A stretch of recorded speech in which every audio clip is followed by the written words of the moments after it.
Okay.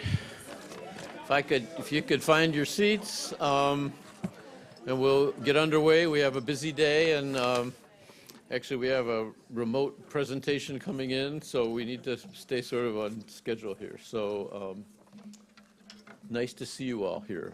Thanks for coming. My name's Dave Kindig from the University of Wisconsin, and along with George Isham, I co-chair this Institute of Medicine Roundtable on Population Health Improvement. In that role, I welcome you all here today. Particularly appreciate the speakers who we'll have. Let you know that this meeting is being recorded and webcast. One of our products are very high quality, fairly quick web archives of these meetings, along with the summary reports that come out.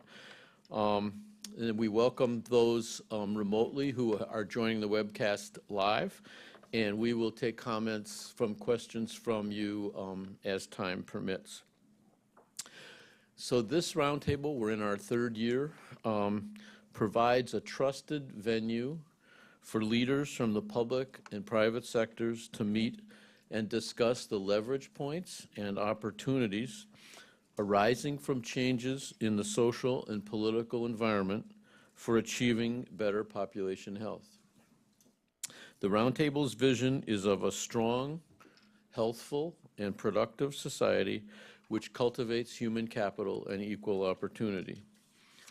This vision rests on the recognition that outcomes such as improved life expectancy, quality of life, and health for all are shaped by interdependent social, environmental, behavioral, healthcare factors, and that these will require robust national and community-based policies and dependable resources to achieve it.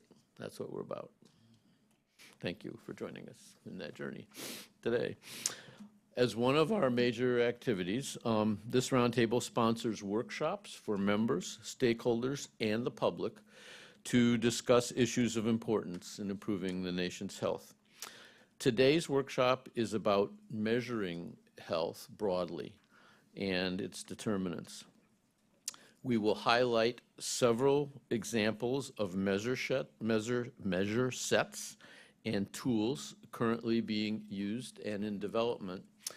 And I will note that staff has put together at the back of the agenda book some one-page profiles of 13 or 14 measure sets that we thought were particularly relevant. They're not the only ones, and they're not ones that we're endorsing, but give you a flavor of some of those national, some of them local, that are in the direction of our work. We will cover those things, and we will also have a World Cafe session after lunch that will allow us to engage in conversations. And during the lunch break, we have a number of folks who will be at tables so we can interact more with them about their own particular work. Finally, if you have any logistics questions as the day moves on, please talk to our staff at the registration table. Note that meeting materials include slide sets given to staff in advance, and other materials will be posted to the meeting page after the workshop. So as we begin this morning, I would like to thank the rest of the members of the Planning Committee who've been working for 6 months putting this together. George Isham co-chaired the planning with me, Rajiv Bhatia, Leela Rutten, Kate Papa, Mary Lugecki, Martha Gold, Tom Leviste, Sonny Magnan, and Pam Russo. The objectives for this workshop that group developed, and hopefully will play out today in the program, were 4.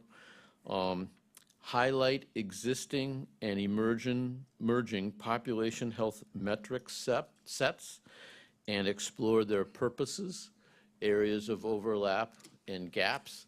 Those kind of conversations will be particularly take place in our afternoon World Cafe discussion as we get a chance to review what we've heard in the morning and reflect on some of these opportunities and gaps.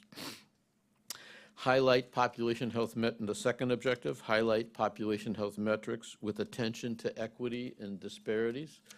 We often say that there's two goals, improving the mean and reducing the gaps, but often our metrics attention is more to the former than to the latter, so we're going to highlight that. And then you see the title is Metrics That Matter. And so the other two objectives are discuss characteristics of metrics necessary for stakeholder action, so metrics that matter, and highlight population health metrics useful to addressing health beyond healthcare and engaging total population health. So that's what we're about here today, and it looks like a great group, and I really look forward to spending the day with you. And to kick us off and to stay on schedule, there are full bios of speakers in your material packet, but I will briefly introduce Steve Toit, senior scholar, Leonard D. Schaefer Center for Health Policy and Economics at the University of Southern California, senior fellow at the Public Health Institute, and adjunct professor at the UCLA Fielding School of Public Health, who's going to start us off with a keynote. Thanks so much, Steve, for joining us.